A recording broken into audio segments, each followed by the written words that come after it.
Hi dears, എന്തൊക്കെ എല്ലാവരുടെയും വിശേഷം? എല്ലാവരും സുഖമായിരിക്കുന്നോ? അപ്പോൾ ഇന്ന് മത്തൻ വെച്ച് ചെയ്തെടുത്തുള്ള നല്ലൊരു അടിപൊളി പുളിങ്കറിയുടെ റെസിപ്പിയാണ് കേട്ടോ ഷെയർ ചെയ്യുന്നത്. ഒരു കിണ്ണം ചോറ് തിന്നാൻ വേണ്ടിയിട്ട് നമുക്ക് ഈ ഒരൊറ്റ കറി മതി. അടിപൊളി ടേസ്റ്റാണ് കേട്ടോ. അപ്പോൾ വീഡിയോയിലേക്ക് പോകുന്നതിന് മുമ്പ് വീഡിയോ എല്ലാവരും സ്കിപ്പ് ചെയ്യാതെ മുഴുവനായിട്ട് കാണാൻ ശ്രമിക്കണേ. അപ്പോൾ വീഡിയോക്ക് ഒരു ലൈക്ക് തരാനും കമൻറ്റ് തരാനും ഒന്നും മറക്കല്ലേ കേട്ടോ. അപ്പോൾ നമുക്കിത് എങ്ങനെ ഉണ്ടാക്കുന്നത് നോക്കിയാലോ. അപ്പോൾ ഞാനിത് മൺചട്ടിയിലാണ് വെക്കുന്നത്. മൺചട്ടി സ്റ്റവിൻ്റെ മുകളിലേക്ക് വെച്ച് കൊടുത്തിട്ടുണ്ട്. അതിലേക്ക് ഒരു ചെറിയ കഷ്ണം മത്തങ്ങ ഇതുപോലെ കട്ട് ചെയ്തിട്ട് അതും ചേർത്ത് കൊടുത്തിട്ടുണ്ട് കേട്ടോ. ഇനി ഇതിലേക്ക് ഞാൻ ചേർത്ത് കൊടുത്തിട്ടുള്ളത് കാന്താരി മുളക് ചതച്ചതാണ്. ഞങ്ങളുടെ ഇവിടെ ഇതിന് കാന്താരി മുളക് എന്നാണ് കേട്ടോ പറയുക.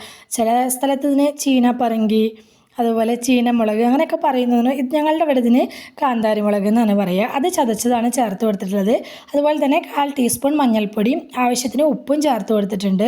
അപ്പം നിങ്ങൾ ആ മുളക് തന്നെ ചേർക്കണമെന്നൊന്നുമില്ല, അത്യാവശ്യം എരിവുള്ള ഒരു മുളക് ചേർത്ത് കൊടുക്കുക കേട്ടോ. അപ്പോൾ അത്യാവശ്യം എരിവുണ്ടെങ്കിലാണ് ഈ കറി ടേസ്റ്റ് ഉണ്ടാവുക. അപ്പോൾ ഇതിലേക്ക് ആവശ്യമായിട്ടുള്ള വെള്ളം കൂടി ഒഴിച്ചു കൊടുത്ത ശേഷം ജസ്റ്റ് ഒന്ന് ഇളക്കി കൊടുത്തിട്ട് മൂടി വെച്ചിട്ട് ഇതൊന്ന് വേവിക്കാനായിട്ട് വെക്കുക. ഇടയിൽ ഇതുപോലെ ഒന്ന് മൂടി തുറന്നിട്ട് ഒന്ന് ഇളക്കിയിട്ട് കൊടുക്കുന്നതും കൂടി ഉണ്ട് കേട്ടോ. അപ്പോൾ മത്തനല്ലേ പെട്ടെന്ന് തന്നെ വെന്ത് കിട്ടും. 10 മിനിറ്റ് വേണ്ട കേട്ടോ നമുക്ക് ഈ കറി തയ്യാറാക്കി എടുക്കാനും വേണ്ടിയിട്ട്. സിമ്പിൾ പരിപാടിയാണ്, പെട്ടെന്ന് പരിപാടി കഴിയും. മടി പിടിച്ച ദിവസങ്ങളിലൊക്കെ ഉണ്ടാക്കാൻ പറ്റിയിട്ടുള്ള നല്ലൊരു കറിയാണേ. ഇതപ്പോൾ നമ്മുടെ മത്തനൊക്കെ അത്യാവശ്യം നല്ല പോലെ വെന്ത് വന്നിട്ടുണ്ട്. ഈ സമയത്ത് ഞാനിതിലേക്ക് പുളിക്ക് ആവശ്യമായിട്ടുള്ള പുളിവെള്ളമാണ് ചേർത്ത് കൊടുക്കുന്നത്.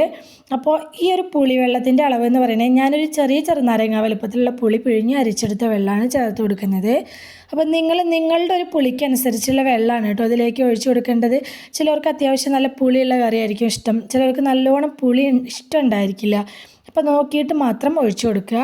അപ്പോൾ അത്യാവശ്യം പുളിയുള്ളൊരു കറിയാണ് ഞങ്ങൾക്കിവിടെ ഇഷ്ടം, അതുകൊണ്ട് ഞാൻ അത്യാവശ്യം പുളി ഒഴിച്ചു കൊടുത്തിട്ടുണ്ട്. ഇനി ഇതൊന്ന് മൂടി വെച്ചിട്ട് നന്നായിട്ടൊന്ന് തിളപ്പിച്ച് വേവിച്ചെടുക്കണം. നമ്മൾ ചേർത്ത് കൊടുത്ത പുളിവെള്ളം നല്ല രീതിക്ക് ഒന്ന് തിളച്ച് വെന്ത് വരും വേണം കേട്ടോ.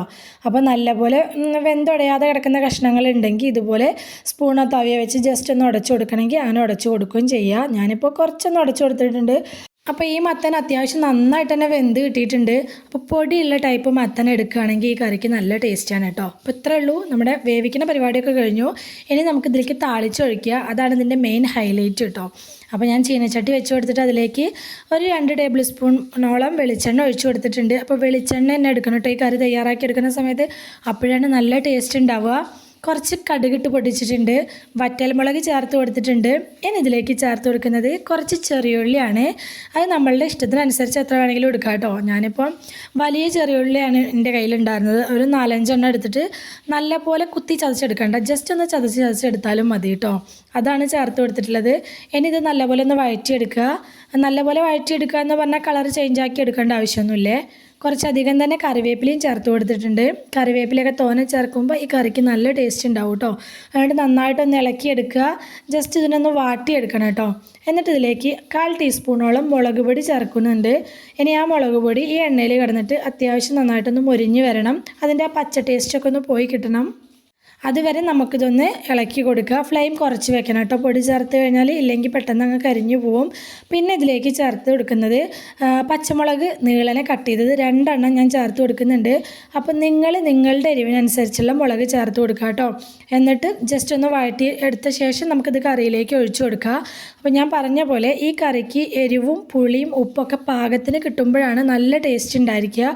അത്യാവശ്യം ഒരു എരിവ് ഇങ്ങനെ മുന്നിൽ നിൽക്കുന്ന രീതിയിൽ വേണം കേട്ടോ ഈ കറി കിട്ടാനായിട്ട്. അപ്പം ഞാനിതപ്പോൾ ഇതിലേക്ക് താളിച്ച് ഒഴിച്ചു കൊടുത്തിട്ടുണ്ട്.